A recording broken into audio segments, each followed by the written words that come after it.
So I opened the store in 2002. Although I'd worked prior to that, I was doing the eBay thing. So I was doing that for almost 2 years, buying and selling online. So I kind of had that backdrop before I even opened up the store that I was going to be buying and selling and trading video games anyway.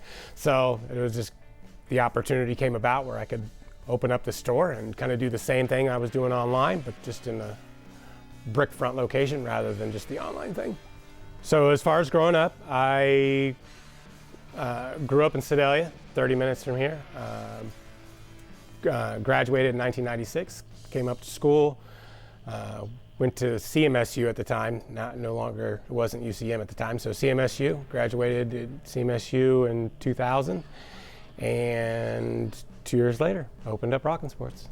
So a normal day-to-day, I mean, kind of buy, sell, trade in video games, movies, vinyl records. Like I said, when I first started, sports was a big identity. Now you can look around and not even see Rockin' Sports. So people will come in and like, I thought you were a card shop. And so I have to kind of explain it to them. Well, it's changed quite a bit over the years, and what it is now isn't what it was even just 3 or 4 years ago.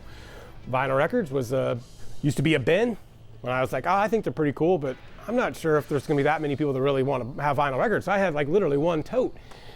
And then it's just more and more people were interested in vinyl. And now today, in 2020, there's as hot as probably anything in my store, vinyl records. So as you can see, that particular section's expanded quite a bit as compared to what it was in 2002 when I was hoping maybe I could find a customer or two that thought they were cool like I did. My number one market probably is still going to be video games. It's hard to mix it between retro and modern. For me, I sell a lot of both. So any given day, I'm just as likely to sell a Super Nintendo or N64 game as I am an Xbox One or a Nintendo Switch game. So video games as a category is definitely my number one, followed by movies still, even though DVDs and Blu-ray are starting to trend in the downward way like CDs are. On a regular day, I'm going to sell quite a few movies as well, so that market isn't completely dying, and it's on its way out, just like a lot of other physical media, but still an active part of my business anyway.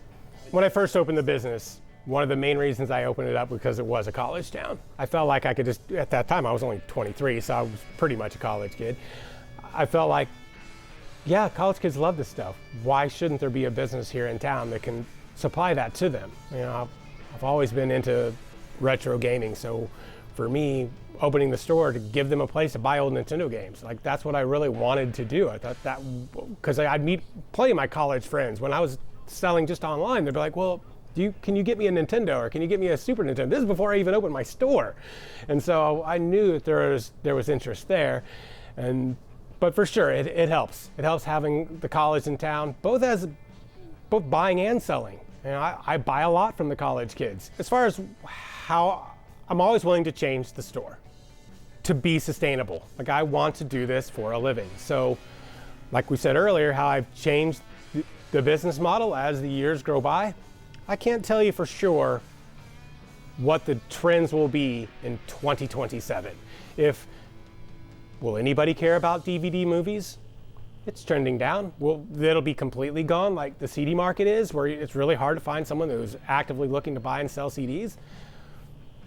Then I will change. You know, I'm willing to change the store as it goes on, just to kind of suit the needs of the customers or the trends that are there for vinyl records.